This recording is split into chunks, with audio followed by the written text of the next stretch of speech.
बिस्मिल्लाहिर्रहमानिर्रहीम। स्टूडेंट, हम different topic पढ़े हैं प्रेजेंटेशन ऑफ डेटा को प्रेजेंट करने के लिए, ताकि हमारे पास इजीली डेटा जो है, लार्ज डेटा, वो इजीली हम प्रेजेंट कर सकें। हमने पहले पढ़ा जी क्लासिफिकेशन, देन पढ़ा टेबुलर क्लासिफिकेशन पढ़ा है, फ्रीक्वेंसी डिस्ट्रीब्यूशन पढ़ा है, क्यूमुलेटिव फ्रीक्वेंसी पढ़ा है, देन हमने ग्राफिकली रिप्रेजेंटेशन पढ़ी है, जो डायग्रामेटिकली पढ़ी है। अब जो हमारे पास एक और मेथड आ जाता है वो स्टैम्प एंड लीफ है। अगर आप वैसे देखो ना, इनका मतलब कि स्टैम्प एंड लीफ क्या होता है, देखो। हाँ, अगर हम फॉर एग्जांपल स्टेम हम किसके बोलते हैं? तने को। लीफ हमारे पास उसके जो पत्ते हैं, हम प्लॉट, ठीक है? स्टेम एंड लीफ मतलब स्टेम एक ही होगा, उसमें फिर बहुत ज़्यादा लीफ होते हैं। ये सेम इसी मेथड से ज़रा रिलेट कर रहा होता है। हम कहते हैं geographical methods are very useful for summarising and presenting data. The stem and leaf display is one of the most useful geographical techniques. Suppose that the data are presented by x1, x2, xn, and that such each number xi consists of at least two digits. अच्छा, इसको मैं पहले आपको पढ़ा देती हूँ, फिर मैं आपको समझाती हूँ कि कितना इजी मेथड है। To construct a stem and leaf plot we divide each number into two parts है। एक स्टेम्प में कर देते हैं, एक लीफ में कर देते हैं, ठीक है? अब हमारे पास जो स्टेम्प होता है वो क्या होता है? कंसिस्टिंग ऑफ वन और more of the leading digits जो हमारे पास होते हैं, that is called the stem. And a leaf consisting of remaining digits, जो लीफ हमारे पास होते हैं वो रिमेनिंग डिजिट्स होते हैं। फॉर एग्जाम्पल, अगर हम 76 ले रहे हैं तो 7 इज द स्टेम्प है, क्योंकि ये हमारे पास क्या है? लीडिंग डिजिट है। एंड लीफ क्या है? 6 है। इसी तरह अगर वैल्यू 126 ले रहे हैं तो इसमें लीडिंग डिजिट आपके पास 12 है। एंड लीफ हमारे पास अदर डिजिट्स होते हैं, वो आपके पास 6 है।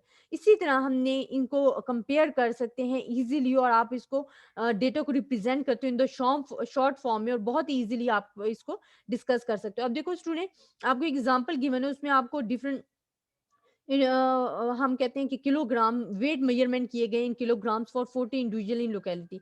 अब स्टेम्प एंड लीफ हमने बताना है। देखिए, ये आपके पास नंबर है। अब जो लीडिंग डिजिट है ना, वो हमारे पास क्या है? 4, 5, 6, 7, 8, 9 है। यहाँ हमारे पास देखिए, ये 4 है, 5 है, फिर 4, 4 तो उसी में ही आ जाएगा। देन 6 है लीडिंग डिजिट, 7 भी आ रहा है। यस, 7 भी है, 8 भी लीडिंग डिजिट है, 9 भी है। तो ये हमारे पास क्या है? लीडिंग डिजिट्स हैं। तो leading digits is always called the stem, and others digits is called the leaf. Leaf जैसे मैंने आपको बताया ना कि तना, हम जब एक दरख्त को देखते हैं तो जो हमारे पास स्टेम्प होता है, वो हमारे पास तना होता है, वो एक मजबूत हमारे पास लीडिंग डिजिट होता है। एंड जो लीफ होते हैं वो उसके पत्ते होंगे आगे जो उससे रिलेट करेंगे।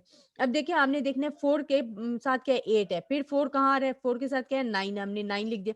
फिर आगे कहाँ आ रहा है? 4 के साथ आपके पास आ रहा है 7, हमने 7 लिख दिया। 4 के साथ 9 आ रहा है, 9 लिख दिया। 4 के साथ आपके पास फिर क्या आ रहा है?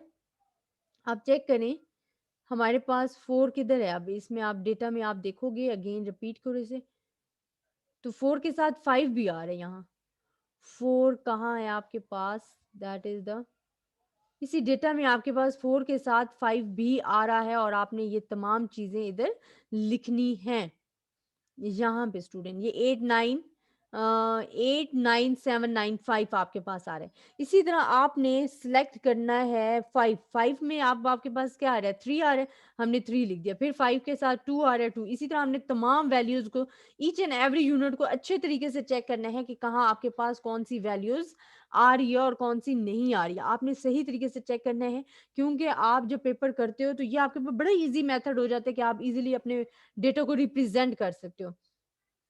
अब यहाँ हमारे पास कितनी फ्रीक्वेंसीज़ आ गई हैं, ये आप देखो कितनी वैल्यूज़ हैं, 5 वैल्यूज़ हैं, वी हैव द 5 फ्रीक्वेंसी। ये कितनी वैल्यूज़ है? 7 है, तो 7 फ्रीक्वेंसीज़ है। यहाँ कितनी है? 10 वैल्यूज़ हैं, 10 फ्रीक्वेंसी है। 8 वैल्यूज़ हैं, 8। तो ये हमारे पास फ्रीक्वेंसीज़ आ गई हैं कि how many times values occur in 4 and 5 and 6, ठीक है? तो ये हमारे पास स्टेम्प एंड लीफ हो गया। इसी तरह आपके पास अगर आपको ऐसा डेटा गिवन है, मतलब 3 डिजिट्स वाला डेटा गिवन है, तो हमारे पास जो लीडिंग डिजिट्स हैं 1, 3, 8, जिन्हें हमने 1 2 6 में पढ़ा था, तो 1 2 हमारे पास लीडिंग डिजिट था। यहाँ हमारे पास 13 लीडिंग डिजिट्स है, बाकी अदर्स हैं।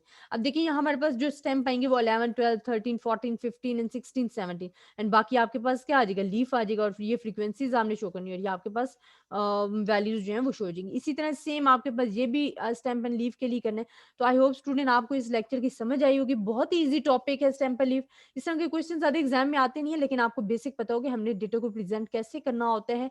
अपनी दुआओं में याद रखिएगा। अल्लाह हाफ़िज़।